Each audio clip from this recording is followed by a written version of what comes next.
یا ایھا الذین آمنوا اجتنبوا کثیرا من الظن، اے ایمان والو زیادہ ظن سے بچو.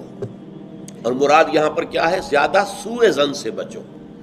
حسن ظن کے بارے میں تو حضور کی حدیث ہے کہ حسن ظن جو ہے وہ تو عبادت میں سے ہے. حسن الظن من حسن العبادہ، یہ حضرت ابو ہریرہ سے روایت ہے، اور یہ مسند احمد ابن حنبل میں بھی ہے اور سنن ابی داؤد میں بھی ہے، ان کے حوالے سے مشکات میں بھی ہے. اس اعتبار سے حسن ظن تو مسلمان کا وصف ہے. سب سے حسن ظن رکھو، الا یہ کہ کوئی شخص ثابت کر دے کہ میں حسن ظن کے قابل نہیں ہوں، پھر آئندہ کے لیے محتاط رہیے آپ. لیکن کسی سے کوئی معاملہ شروع ہی سے بدظنی پر نہ کیجیے، سوء ظن پر نہ کیجیے.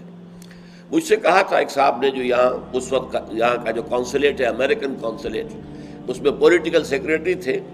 وہ میرے پاس آئے تھے خلافت کے بارے میں معلوم کرنے کے لیے کہ یہ خلافت کا آپ نام لے رہے ہیں، اس سے مراد کیا ہے.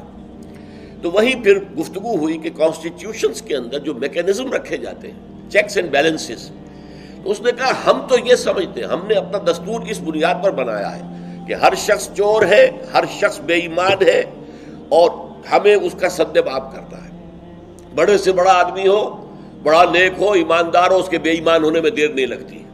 لہذا ہم نے تو اپنا دستور بنایا ہے کہ ہر جگہ پر چیکس ہوں، بیلنسز ہوں، اور کہیں بھی اختیار جو ہے اتنا نہ ہو جائے کہ کوئی شخص اگر بگڑ جائے تو اس کے ہاتھوں جو ہے وہ قوم کی اور ملک کی اور پوری ریاست کی مٹی پلید ہو جائے.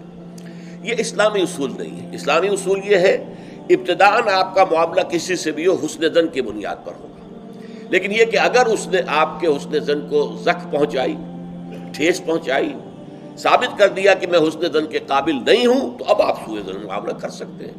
الحزم فی سوء الظن، یہ کہاوت ہے. احتیاط اسی میں ہے کہ سوء ظن سے کام لیا جائے، اس لیے کہ آدمی بچنا چاہتا ہے. لیکن جیسا کہ میں نے عرض کیا، ابتدا کرنا سوء ظن سے یہ اسلام میں پسندیدہ نہیں ہے. لیکن یہاں دیکھیے فرمایا اجتنبوا کثیرا من الظن، زیادہ ظن سے بچو. ورنہ اس لیے کہ ظاہر بات ہے کہ ظن سے بالکل چھٹکارا تو ممکن نہیں ہے. پچھلی نشست میں ایک صاحب نے سوال کیا تھا کہ شک میں اور ظن میں کیا فرق ہے. شک یہی ہے کہ ایک انسان کے بارے میں انسان سوچے کہ کہیں یہ کام نہ کر بیٹھے، میں اعتماد تو کر رہا ہوں، کہیں یہ میرے اس اعتماد کو ٹھیس نہ پہنچائے. اور سوء ظن جو ہے وہ یہ ہے کہ انسان جو ہے بغیر کسی اسباب کے، بغیر کسی عوامل کے، کوئی سرکمسٹانشل ایویڈنس نہیں ہے اور خام خواہ کسی کے بارے میں برا ظن قائم کر کے بیٹھ جائے. وہ گویا کہ فیصلہ ہوتا ہے. سوء ظن جو ہے وہ فیصلہ ہو جاتا ہے کہ مجھے اس شخص کے ساتھ معاملہ سوء ظن کے ساتھ کرنا ہے. یہ نہیں، البتہ شک کا پیدا ہو جانا یہ کوئی بری بات نہیں ہے. انسان ذرا سا احتیاط کا پہلو ملحوظ رکھ لے.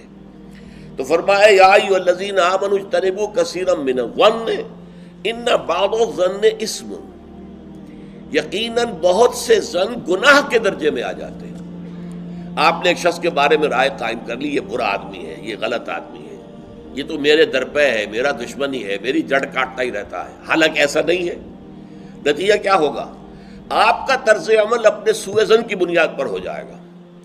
ہر وقت جو ہے آپ کے طرز عمل سے ظاہر ہوگا وہ سارا آپ کے اندر جو بھرا ہوا مواد ہے، اور اس سے ہو سکتا ہے وہ دوسرے شخص کی خامخواہ دل شکنی ہو، اس کے احساسات مجروح ہوں، اور تمہارے حصے میں اللہ کی طرف سے، اللہ کی جانب سے اعمال نامے میں گناہ کا اندراج ہو جائے کہ ایک شخص کے خلاف خامخواہ اس نے سوء ظن کیا، جبکہ اس کے لیے کوئی آثار نہیں تھے، اس کے لیے کوئی بنیاد نہیں تھی. تو ان بعض الظن اثم، بعض ظن جو ہے وہ تو گناہ کے درجے کو پہنچ جاتے ہیں.